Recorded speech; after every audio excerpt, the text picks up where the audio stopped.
Hello and welcome to a very, very special treat here in store for you today. We're rolling back the years here in World Superbike. We're going through the archives to one of the best season showdowns we've ever seen. In fact, the best season showdown that motorsport's ever seen. It is, of course, Imola, Race 2, 2002. 25 races up to this point, and I have the privilege of being joined by Colin Edwards at the other side of Skype here today. Colin, thanks for joining us. How's it going? Yeah, I'm actually looking at the screen here. It seems like many moons ago, but had no idea this race was going to be so monumental before we started it. Before you started the race, of course, let's just give some context. You was the championship leader. You needed to finish first or second to be guaranteed the championship. But as we see coming up, it's not that easy. Yeah. Like I said, I had no idea it was going to be this. I had, at this point, a 6-point lead over Bayless. I thought, easy enough. Just get a good start. No silly mistakes. Get out there, play. Even if I finish second, big deal. Going to win the championship. So I was pretty calm right here. This is one of the biggest comebacks I think we've ever seen in sport. Troy started the season with 6 straight wins. It'd never been done before. He even took it to the local wildcards over in Sugo in Japan, and it was unbelievable. But then suddenly something changed at Laguna Seca Race 2, and you started winning, and it was 9 on the bounce from here on in. Yeah, it was. It had to change something, and that second race at Laguna was basically win or crash. We fought it out pretty hard.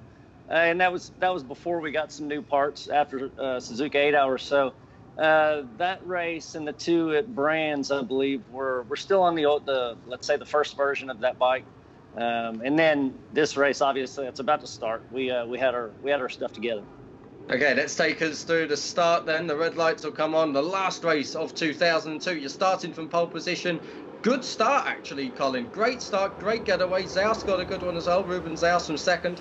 But as we see, down into that first turn, it isn't as easy. Through comes Troy, but through comes Neil Hodgson. Now, at this point, you are not in a championship winning position, and you're thinking, here we go. We've got a whole race of this to go. Yeah, I think I went into turn 1 a little bit timid there, just getting the race going. And, I knew I had pretty much everybody covered. Bayless and Zaus were running some good laps, obviously. But yeah, right here, I'm just thinking, just nothing silly. Don't run into me. Just getting my space. Let's get a little bit spread out, and then we'll play with it. Going up towards Piratella. So Troy's in the lead. Neil's in second. You're third. At this point, you're probably thinking, where's Ruben Zaus? He's right there behind you. What's the strategy for this race? So you've said the first lap, keep it cool, keep it clean. But as it starts to unfold down through the middle sector here, surely you're thinking, where can we make the first move? Yeah, exactly. And I saw, obviously, Troy up there. Didn't think he could pull away. But Neil being a little bit of a thorn in the side right here, obviously, I'm thinking, let's just get by Neil. Let's make it as clean as we can. Get up on Bayless's backside and just kind of hound him and see. And right here, I was really good in this section, coming down fast section through this right. Neil wasn't going to give up. He was going to give me some. Dove right under him here, and that was that. Through the final few corners, you're now in second. Now, you are in a championship winning position here. What makes you go for that win? Is it natural racer's instinct, you want to win, but also the fact that, the championship's on the line, you want to do it the proper way? Well, honestly, right now, I'm taking a deep breath. I'm relaxing, but at the same time, Troy knew the game. As long as he could slow us up enough to get Ruben in front of me, he could potentially win the championship. I knew the score. He knew the score. I think we could do 148s around there. He slowed us up to doing 150s. Ruben had a little bit of a problem with his clutch, fell back a little bit, got some steam going again. But it really wasn't until the last few laps that I kind of flipped the switch. Right here, I'm still just chill out, hang out, and I was happy to be right behind Bayless. You're right behind him. Now you're in front of him. Yeah. What's going through your mind now? Are you trying to break Troy Bayless here? Or are you just managing the tyre, trying to conserve? What's your game plan now? Well, yeah, that move right there, because Ruben was getting close. I thought, well, let's just see if I can get out, break away, and it'll be done. And right now, I'm not taking any unnecessary risk. I'm just pushing, and doing what we do. But Ruben has latched on to us for quite a while. Is it hard in a season finale like this one to kind of turn off that normal race mode? You've kind of gone and go for the championship now. It's a little bit more serious than just 25 points. It is the win for the big prize that you've worked all year for. Is there any different mentality for you there? Yeah, there is. And, you know, you always want to win. Don't get me wrong. We always want to push and win. But like I said, at the beginning of this race, I didn't have any idea it was going to be this tough. Right now I am, as you can see, pushing, trying to pull a little bit of a gap. But Troy is just, he don't want to get beat today. He wants to push, dragging, foot peg, everything there. So it's now is about when it's about to get hot. You're coming into the more or less the second half now. We're getting into the real big part of this. Where are you expecting a challenge from Troy? Is there any particular part on that track where you was weaker and he was quite clearly stronger? Was there any part at all? He was pretty good around this front section, to be honest, and around this next left and the next left. And I think it's after that you got, what is it, Aqua Minerale or whatever down the middle part of the back straight. I was quicker there. So we did have parts of the track that the bikes favored or that we favored. You are racing in Italy, trying to take the championship off of Ducati. Can you hear the crowd in all of this? There was nearly 100,000 people there that day. Can you hear them on the bike? Yeah, you could, honestly. And there'll be a pass that comes up here in a minute, and I'll let you know. But you could hear the crowd. Whoa, Troy gets a little bit out of the seat there. He's pushing hard, obviously. But now you can see Ruben's getting back closer to us.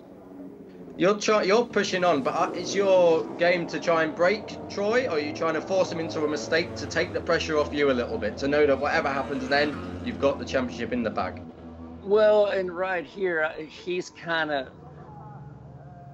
just following along here. Ruben's obviously fell off the pace, so he doesn't really have anything to shoot. He's got to try and slow me up some way, so he's pushing to get around me.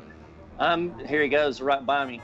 And now I'm thinking, dang it, you know, I've just put a few good laps in, and here he goes, he's going to try and block me again. Did you expect that? What was your thoughts when that number one Ducati came blasting past you? Did you think, oh no, here we go again? Yeah, I didn't. I'm trying to get right back by him again. So the game plan was stay out front, run our pace, and if Ruben was man enough to get up to us and run faster laps, then let's fight for it. But once in here, Troy's about to go up the inside of me here again, and again it's just like I got a little bit of the spin there, and here we go again. Sit around and wait, and we're going to go 2 seconds slower. The crowd like it, obviously, back at home. You're now in second. You know Rubens is coming up a bit closer to you now. Troy's still leading. There's back markers starting to come into it. Are you thinking that this is now not as done as I thought it was when I was trying to make the break? Yeah, it's starting to get a little bit tense now, and there will be a flash up here that says 3 laps to go, and that was about it, to be honest. I look back right there, and now I'm thinking, okay, Ruben's right there. What do I do? And quick decision in my head, I said, just win it. It's easy enough. Just go out and win the race, do everything you can do, and then we don't have to deal with all this mess. Amidst all of the championship scenarios, you got the race to run as well. Was you looking at your pit board at all in any of that? Because I suppose it's hard enough in a normal race situation, let alone a fight for the championship.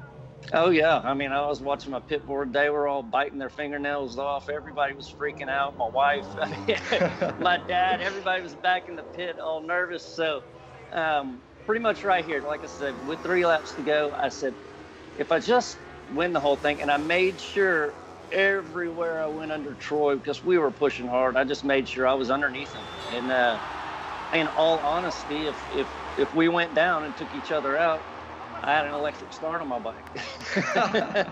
You're in the lead now, a lap and a half to go. Now some would say might have gone a bit early there because you have no reason to, but you had to go because Troy's obviously trying to slow you down to get Ruben into the battle. You're now leading, like I say, with a lap and a half to go. What's the next step? What are you trying to do now? Are you trying to pull the pin for that one super pole lap on the last lap?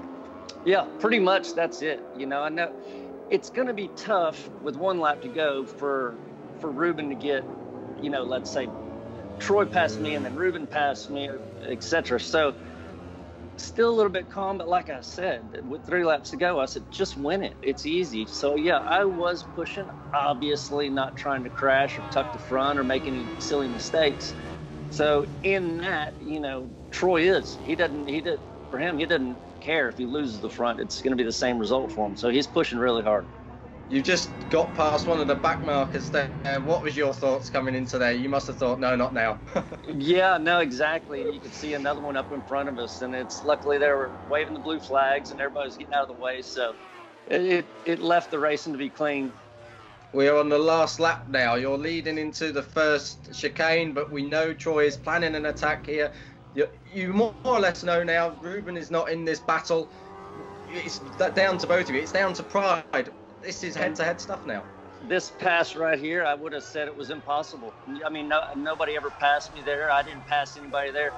And then I got a good drive out of here, and I thought, okay, well, here we go. And Troy left me just enough room to squeak by. The crowd went wild. But again, I knew Troy was quick up in this next left-hander, so kind of squared him up, knew he was coming. I thought if I can just get under him, I'm pretty good down this next section. I might be able to pull a gap. And that was the moment there. That was the moment Troy made a mistake. You kept it clean, you kept it tidy, and you just broke clear. Do you think that Troy, when he made that move, when he was now in the last lap fight with just you, he knew this was for pride only and not necessarily for the championship? Or is he still thinking, if I get in front, I can back him down? Well, I was pretty quick through this chicane and down the straightaway. I mean, he's latched on. He's trying to obviously push me into a mistake, trying to get close. Yeah, he had already passed me into the last chicane. So for me, Troy's thinking, if I can just get close enough, I might be able to sneak a pass on the second to last corner.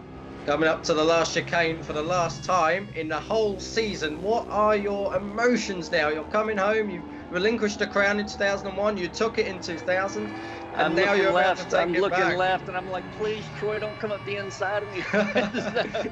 And then once I got through the chicane, it was relief.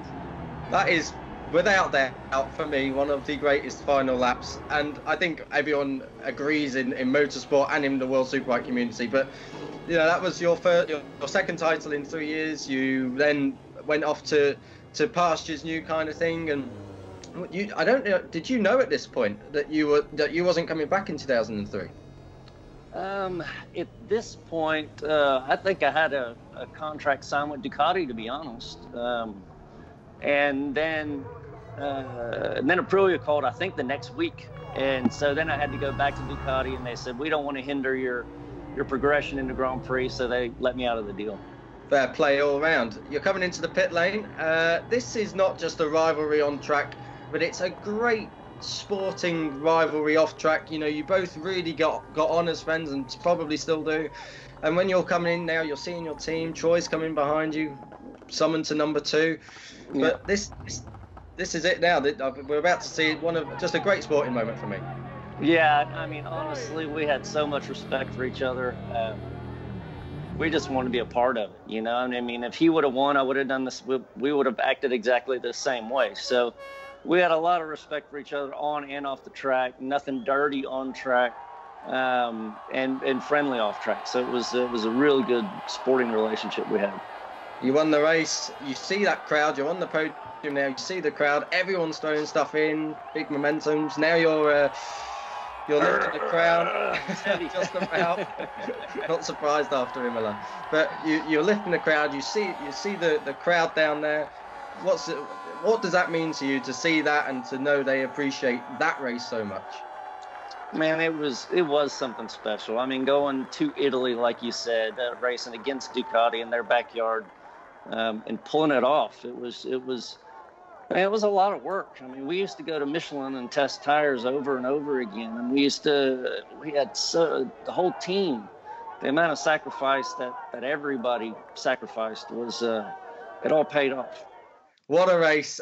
Imola 2002, down in the history books forever and ever. One of the greatest, Colin Edwards. Thank you so much for reliving that with us. You were a part of it. You helped write it. Absolutely, man. Thanks for having me. See you next time.